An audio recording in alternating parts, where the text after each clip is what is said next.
Jeffrey Epstein est né le 20 janvier 1953 à Brooklyn. Il était donc un agresseur sexuel, un violeur trafiqué des mineurs entre 12 et 15 ans, voire plus. Juste après son université où il étudiait la science et les mathématiques, il n'a pas eu son diplôme et suite à ça, il a cherché du travail et il a eu son premier traitement de faveur en tant qu'enseignant dans l'université d'Alton à New York en 1974. En 1976, il a menti sur son CV et il s'est très bien vendu puisqu'il a pu intégrer l'entreprise Bear Stearns au Wall Street en tant que trader. En 1981, il a donc fondé sa propre entreprise en tant que conseiller financier où il gérait une clientèle très riche, très haut placée, etc. Et c'est comme ça en fait qu'il s'est bâti son empire et c'est comme ça qu'il a gagné énormément d'argent. Donc il avait énormément de relations avec des gens très haut placés. Donc les faits se sont déroulés dans les années 90 à 2000. Donc il était à ce moment-là en couple avec Ghislaine Maxwell. Ils avaient plusieurs propriétés. Une villa à Palm Beach qui valait entre 15 et 20 millions de dollars, une des plus grandes maisons de ville de New York,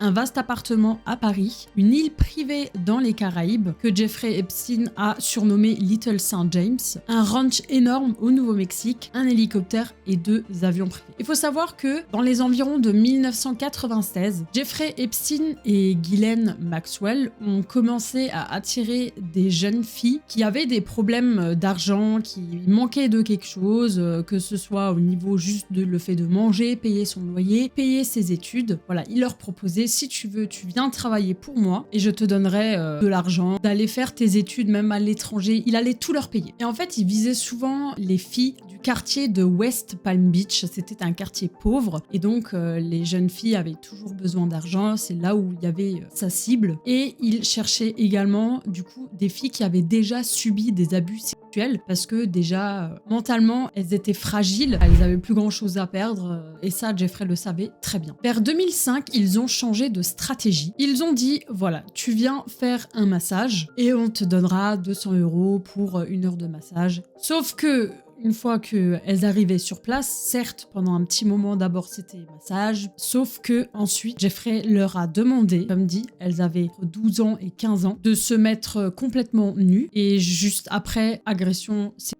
Ghislaine Maxwell était aussi souvent présente et elle faisait également des attouchements envers les filles. Et quand ils ont vu que ça marchait plus ou moins bien, ils ont mis en place un système pyramidal, c'est-à-dire que les filles qui étaient déjà présentes recrutaient d'autres jeunes filles. Donc c'était souvent des copines, voilà, du collège ou du lycée, etc.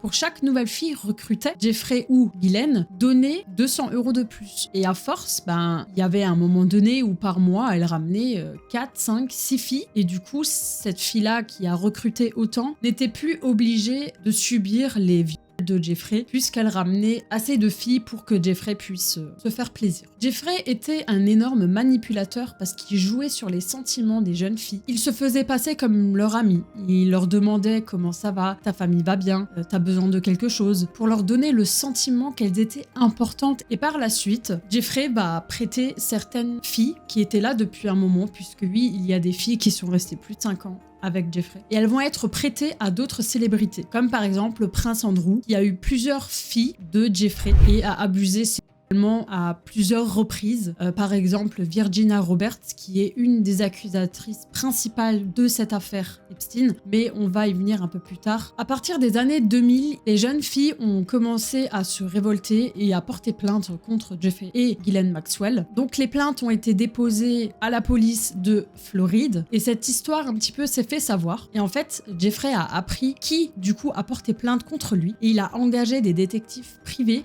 pour surveiller ces filles et les intimider. C'est-à-dire qu'elles étaient surveillées 24 heures sur 24, harcelées même. Et un petit peu après tout ça, l'affaire commençait à un peu tomber dans l'oubli. Faut savoir que Jeffrey a une influence énorme. Et en fait, il a acheté le silence. C'est-à-dire que quand il y a eu ces plaintes, il a négocié avec les hauts placés que ça ne sorte pas. Et quand le directeur de la police de Floride a compris qu'il achetait le silence de tout le monde et que ça n'allait pas avancer, il a donc fait appel au FBI et c'est la première fois que ça arrive qu'un directeur n'est pas d'accord avec une décision judiciaire et qu'il fait passer cette affaire au FBI. Donc commencer à collaborer ensemble, mais cette collaboration s'est très vite terminée puisque Jeffrey a également contacté le FBI et a fait jouer ses relations pour que cette affaire tombe dans l'oubli. Juste pour vous expliquer à quel point cette histoire est grave, que ce trafic de mineurs a été développé à l'international. Pour son anniversaire, une fois, un ami, on ne sait pas qui c'est, qui a envoyé 3 jeunes françaises de 12 ans qui ont été achetées à leurs parents une nuit pour qu'elles montent dans l'avion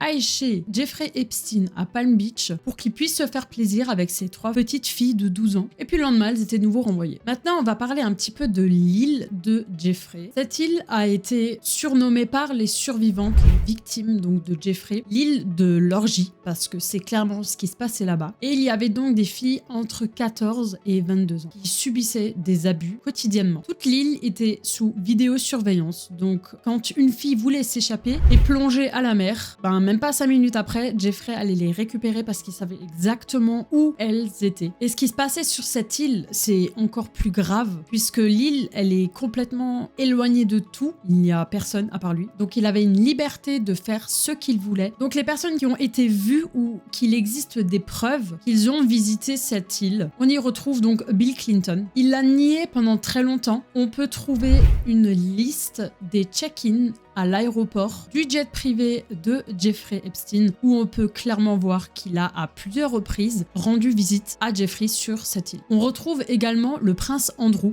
qui a visité l'île. Faut préciser que certains invités ne restaient pas forcément, mais étaient juste là parce que c'était des amis, des connaissances à Jeffrey, et ils restaient juste pour un dîner et ils repartaient. Il a ensuite passé 16 mois en prison. Je vais appeler ça une prison de luxe puisque monsieur bénéficiait de la télé, de repas que les autres n'avaient pas le droit et il était également très protégé. Et ensuite, il était pendant 2 mois en période de probation qu'il n'a donc clairement pas respecté. Donc il était censé rester à la maison, mais il faisait des allers-retours entre l'île, entre le Nouveau-Mexique, la villa Palm Beach, voilà. Et après cette période de probation, il s'est dit je vais organiser une soirée. Et toutes les célébrités qui côtoyaient avant étaient là. Donc tout le monde s'est dit il est allé en prison pour de la pédophilie, etc. Et tout le monde trouvait ça absolument normal. Il y avait Bill Clinton qui était présent, le prince Andrew qui était présent également. Dites-vous que quand c'est sorti, les victimes étaient vraiment en colère. Elles se sont dit, il nous a traumatisés à vie et le mec, il est juste en prison pendant 16 mois. Et très peu après, il commençait à faire énormément de dons à des centres de recherche ou des universités pour garder en fait une bonne image. En 2019, il a été prouvé que le gouvernement des États-Unis conspirait contre les victimes. Donc il y a eu des preuves qui ont été dissimulées. Les avocats de Jeffrey ont réussi à négocier un accord. Justement, quand il était en prison pendant ces 16 mois, il était censé rester à vie. Sauf qu'il a payé le silence et il s'en est sorti. Et dites-vous qu'un tel accord, c'est censé passer par plusieurs personnes très haut placées. Ça a été fait beaucoup trop rapidement, en secret. Il y avait énormément de personnes qui n'étaient même pas au courant et forcément un gros chèque. Suite à ça, le 6 juillet 2019, il a été arrêté à l'aéroport de New Jersey après un vol depuis la France. Il va donc enfin être accusé pour tout ce qu'il a fait et il va prendre 45 ans de prison. Ce qui, à son âge, était littéralement une prison à vie. Et après son arrestation, bien toutes les célébrités qui le côtoyaient avant ont retourné leur veste. Comme par exemple Trump, qui le connaissait plus si bien tout d'un coup, et Bill Clinton qui niait qu'il était sur l'île alors que clairement on a les preuves qu'il y était. Checklist a enregistré 26 arrivées de Bill Clinton sur l'île. Les autorités ont donc retourné toutes ses propriétés et ont retrouvé une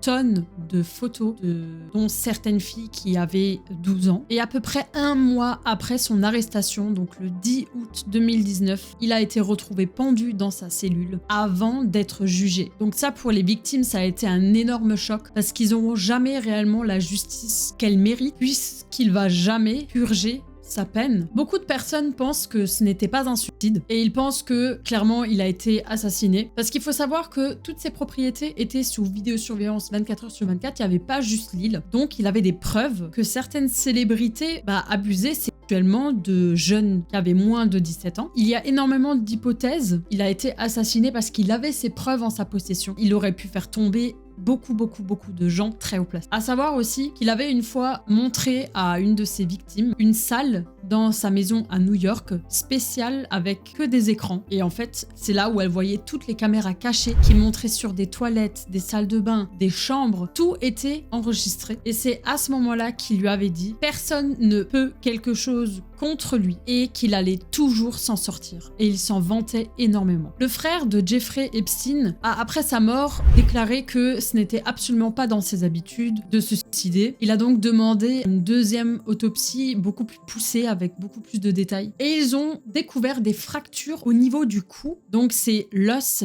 hyoïde. Et donc c'est des fractures qui sont extrêmement rares et qui ne sont jamais provoquées par pendaison. Donc les gens, ils ont trouvé ça extrêmement étrange et tout le monde se demande si c'était réellement un suicide. On va donc parler de la fameuse liste qui a été publiée donc le 3 janvier 2024. Donc c'est pas vraiment une liste, il ne faut surtout pas confondre ça avec une liste de clients, ce n'est absolument pas ça. C'est tout simplement l'interrogatoire lors de la déposition de la plainte de Virginia Roberts, qui est donc l'accusatrice principale de cette affaire. Et on peut également y voir l'interrogatoire avec Ghislaine Maxwell. Donc cette liste, en fait, elle va tout simplement permettre aux autorités d'identifier des victimes, des témoins, des employés, des complices, mais également les fréquentations de Jeffrey Epstein et Ghislaine Maxwell. En premier nom, on peut voir le prince Andrew qui, lui, a clairement reçu des massages. Donc quand je parle de « ils ont reçu des massages », c'est que les filles ont commencé à masser et par la suite, ces hommes ont donc violé les filles. Le prince Andrew a reçu plusieurs massages, c'est arrivé à plusieurs reprises, dont également Virginia qui témoigne énormément sur ce qui s'est passé. Et en fait, on peut voir une photo avec Andrew, Virginia justement, et on peut voir à l'arrière Ghislaine Maxwell. Dans le témoignage, elle explique qu'elle a été emmenée avec Ghislaine, que le prince Andrew était là, qu'ils avaient pris cette photo, qu'elle le trouvait assez sympathique et que d'un coup, Ghislaine lui dit « Tu sais que tu vas devoir faire la même chose au prince Andrew, ce que tu fais d'habitude à Jeffrey. » Et puis juste après,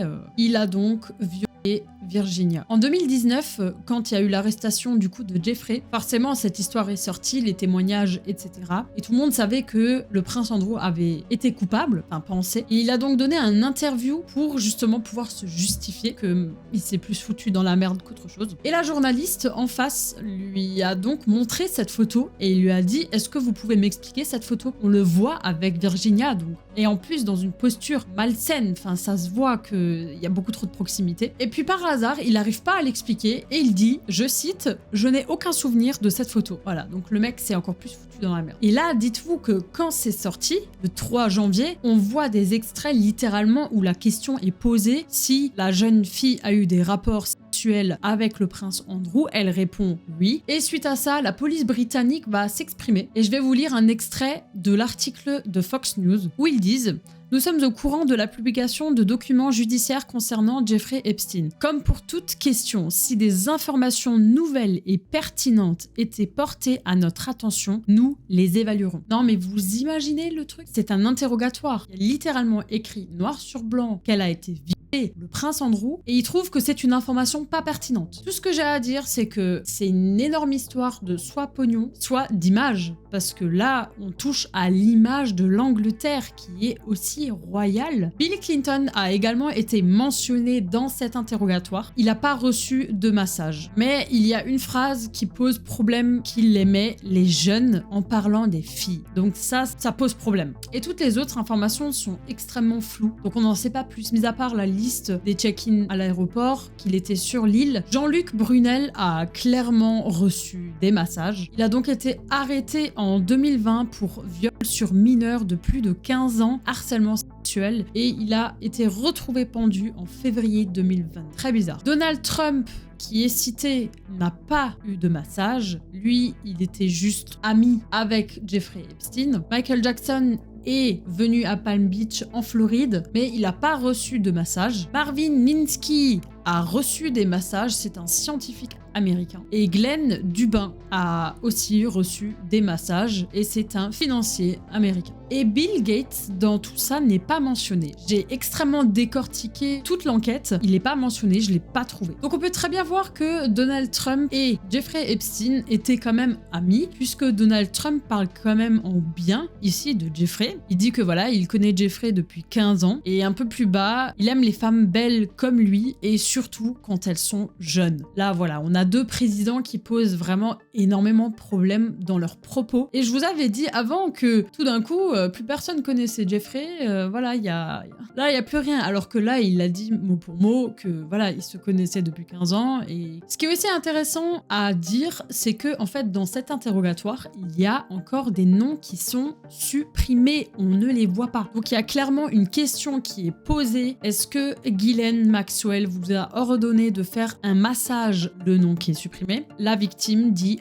oui. Donc là, on peut clairement voir que le gouvernement essaye encore de protéger des gens et je pense vraiment que là, on est sur des gens vraiment très haut placés et qui ont un impact en fait dans notre monde. Parce que Trump, Bill Clinton, enfin je veux dire, on est déjà sur un très très haut level quoi. Et en plus, le prince Andrew quoi. C'est des gens, ils ont énormément à perdre. Qui pourrait être là encore et qui a vu des mineurs, qui est encore plus important. J'aimerais également appuyer sur une information qui est très importante, c'est que sur les réseaux en ce moment, il y a une liste de clients qui tourne et cette information, elle est fausse. Ce n'est pas vrai parce que là-dessus, on a quand même des noms comme Rihanna, Will Smith, etc. Ce n'est pas vrai, c'est une liste qui a été montée de toutes pièces, elle est complètement fausse. Donc faites attention aux informations que vous lisez sur internet. Si jamais vous avez envie un petit peu d'aller plus dans le détail de cette affaire Epstein, je vous conseille énormément le documentaire sur Netflix qui est ultra intéressant parce que